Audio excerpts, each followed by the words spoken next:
I'm doing a quick DubTurbo review and I'm wearing my best tie so you'll take me really seriously.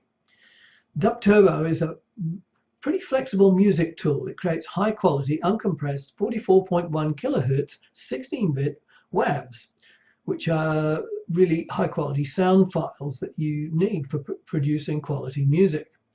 It's pretty user-friendly and it uses an interface that is fairly intuitive with copy, cut, drag, drop methods to create your beats using a visual way. Just a quick look inside the DubTurbo interface here. You've got 16 channels and you can put a set of sounds in each of these channels. So if I select the top one, Control and E, and this is the details of the sound inside. And you can select from a whole range of possible sounds here in these two columns here. You've got a whole big range of sounds. You can change the volumes of each individual sound as well. Control and E takes you out and you can have 16 sets of these. You can control the volume of each one here. You can change the view of it. This fills the screen depending on the size of your monitor up here. This gives you a black background to get rid of distractions, and this takes you back to the normal view. And you can change here the bar count, and you can see what happens if I change the bar count to say 64, press enter. The length of what I've got there, you can see we've got a much bigger range in which we can put stuff. You can change the tempo here. So that's the basic interface for It seems to be the best in its price range and class, partly because of the output of uncompressed WAVs, because a lot of the others actually produce MP3s, which are compressed sound files. Not too bad, but they don't have the quality of the WAVs.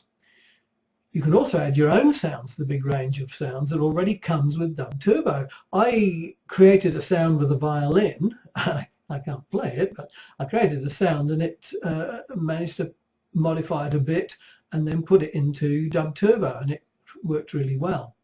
There's also a 16-track sequencer, a 10-pad drum machine, and a 4-octave keyboard. And those all give you a great deal of flexibility.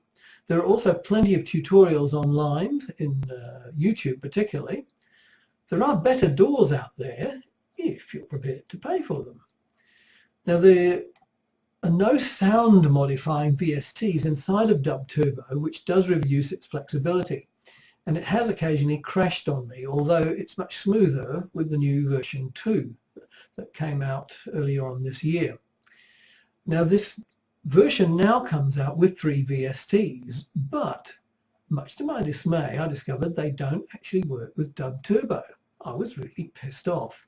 Then I discovered that I could make them work with a free digital audio workstation originally written for Linux systems.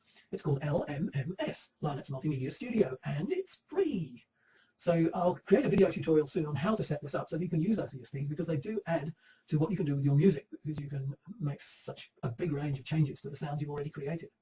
Thank you very much.